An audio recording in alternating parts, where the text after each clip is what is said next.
દાદા મોટા દાદા હું દાદા હું તમે કયો છો કેવો તડકો કેવો પડે ધોમ તડકો પડે તો જુઓ આ છે આપણા દાદા તડકો પડે એટલે નાહવું પડે તો તમે પણ બધા કહેજો તમારે કેવો તડકો પડે છે તો આપણે મહેમાનને મળી ગયા હવે જય માતાજી જય મા મોગલ કેમ છે યુટ્યુબ ફેમિલી તો તમે બધા મજામાં જ હશો તો તમારું ફરીવાર સ્વાગત છે મારા આજના બ્લોગમાં તો આજે આપણે જવાનું છે મેલડીમાં ત્યાં ગુંદાવાળા મેલડીમાં બિરાજમાન છે તો આજે હું તમને એ પણ બતાવવાનો છું અને મેં જે તમને મહેમાનની વાત કરી હતી તો એ મહેમાન પણ અહીંયા હાજર છે તો જોવા સવારનો નજારો સવારમાં કંઈક પક્ષી બોલતા હોય સવારનો નજારો કંઈક અલગ જ હોય તો જુઓ તમે તો જુઓ આ સવારનો નજારો તમને કેવોક લાગે છે સવારનો નજારો બહુ જોરદાર હોય છે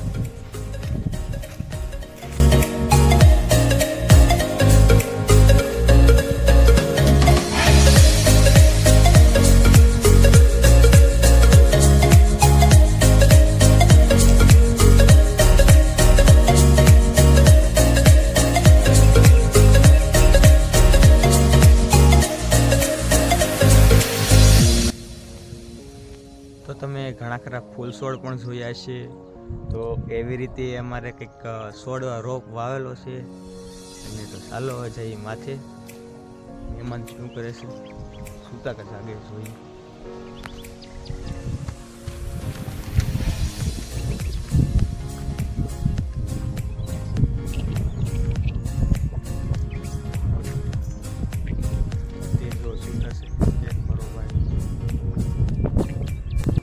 તો જુઓ તમે મહેમાનને પણ સૂતા છે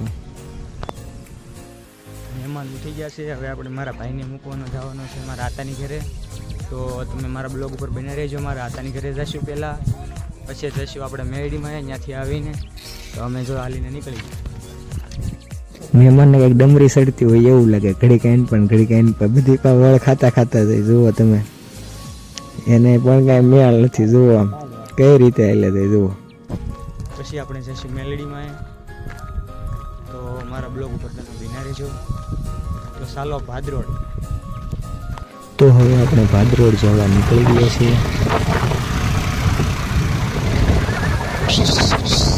તો હવે મારા આઈની ઘરે આપણે પહોંચી ગયા છીએ મારા આઈ જો ને કંઈક બહાર જાય છે મારા આતા જો સામે બેઠા છે તો ચાલો તમે પણ જોઈએ કે શું કરે છે તે ઓહો અહીં આવીને જોયું તો ગજબ થઈ ગયો મારા હતા જે શાક સુધારતા હતા તો ફુલાવરનું શાક હતું આજે આ છે ચેતનભાઈ જો મારા માસીનો છોકરો મારો ભાઈ ઓલા મહેમાન એ બધા ફૂલ મોજમાં છે જુઓ આમ તમે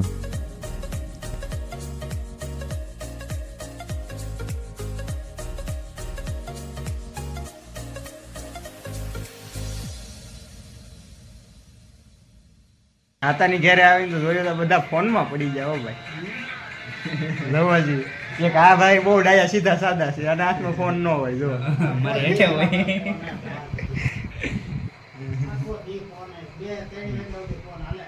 ફોન મૂકતા જ નથી પણ લત લગાડી દીધી ફોનની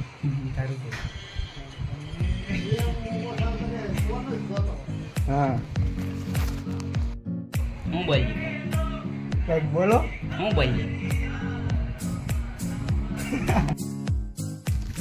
તો મિત્રો હવે ભાઈને આપણે મોકલી દીધા છે આતાની ઘરે તો જો આગળ તે બહુની જેવા આવે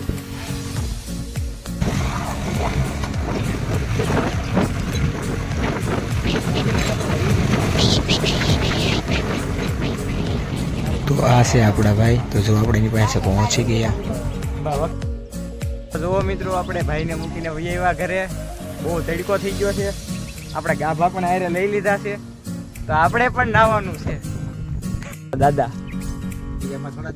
મોટા દાદા હું તમે કયો છો કેવો તડકો કેવો પડે ધોમ તડકો પડે તો જુઓ આ છે આપણા દાદા તડકો પડે એટલે નાહવું પડે તો તમે પણ બધા કહેજો તમારે કેવો તડકો પડે છે તો આપણે મહેમાનને મળી ગયા હવે લે મહેમાન તો નાઈન ધોઈને કમ્પ્લીટ થઈ જાવ ભાઈ હવે આપણો વારો આવ્યો છે નાવાનો મહેમાન તો નાઈ નહીં ખા, હવે આપણો વારો આવ્યો છે, તો તમે બધા નાઈ નાખજો. તો જો મિત્રો, હવે હું નાઈ નાખ્યો છું, હવે તૈયાર થઈ જાય એટલે માથા બાથા વળવીને હવે જઈએ આપણે મેલડીમાં. તો હું તમને મેલડીમાંના દર્શન કરાવું. ચાલો તો તમે બધા. હવે આપણે મેરડીમાના મંદિરે પહોંચી ગયા. પહેલાં આપણે આપણા મેરડીમાં માતાજીએ પગે લાગતા જઈએ, પછી અહીંથી પગે લાગીને આપણે આગળ જઈએ.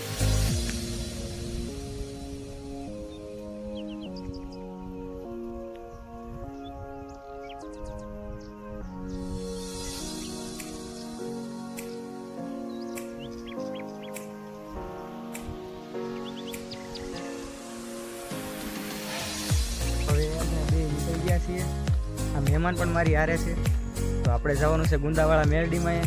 તો અમારે બાજુમાં જ આવેલું છે અને એમાં એવું છે કે નજીક જ છે, એટલે આપણે હાલીને જઈએ. તો તમે મારા બ્લોગ ઉપર બિના રહેજો. મિત્રો, આપણે જાંબુડાના પાટીએ પહોંચી ગયા છીએ. તો જુઓ તમે શેનસ બાપુનું મંદિર. ઓકે, આ છે બગદાણા મહુવા હાઈવે રોડ. જો આ પાટિયું.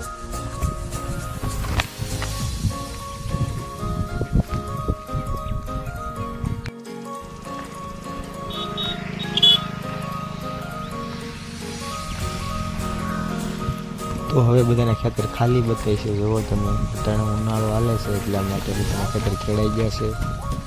ભઠ્ઠી બધા નાખે છે અને અમારી બાજુ બહુ વધી ગયા છે. ઈટું પાડવાના ભઠ્ઠા એવું બધું છે.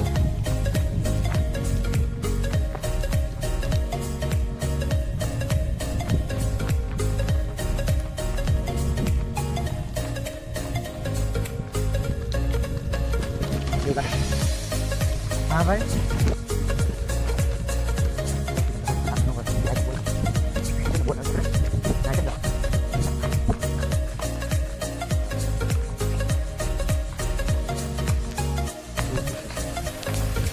મેલડીમાના મંદિરે પહોંચી ગયા છીએ. તો જુઓ તમે, એક બે ગાડી છે.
તો જુઓ મિત્રો, આ છે મેલડીમાનું મંદિર. ગુંદાવાળા મેલડીમાં તરીકે પ્રખ્યાત છે. તો જુઓ તમે, આ છે મેલડીમાની સુબી. આ છે સાઉન્ડ માતાજી. આ છે ખોડિયાર માતાજી.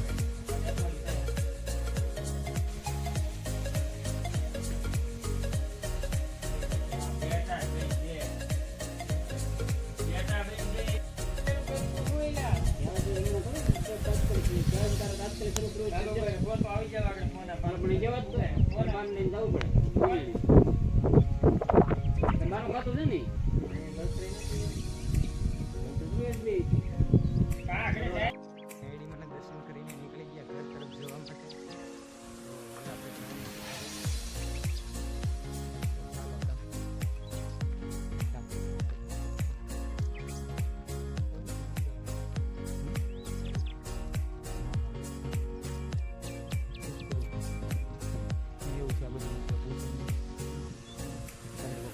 દાદા તો એને પૂછે કે ઇતિહાસ કહો, અનુભવ કહો.